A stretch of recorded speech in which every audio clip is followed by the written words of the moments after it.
İnsanın xoşbəxtliyinin qarşısında duran əngəl onun ruhunun şikayət modunda olması. Xoşbəxtlik bütün ömür boyu sürə bilər.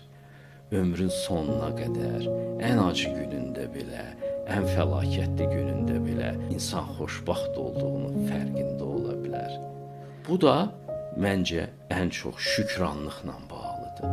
İnsanın şükranlığı yoxdur.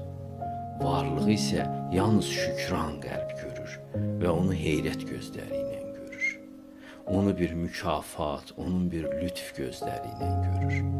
İnsanlar o qədər naşükür və şikayətçidirlər ki, onlar görə bilmirlər gerçəkliyi. Həyatı onun bir hədiyyə olduğu işığında görmək lazımdır. Kamil insanın qəlbi dünyanı bir lütf kimi qarşılayır. Yəni necə qarşılamalıdırsa elə qarşılayır.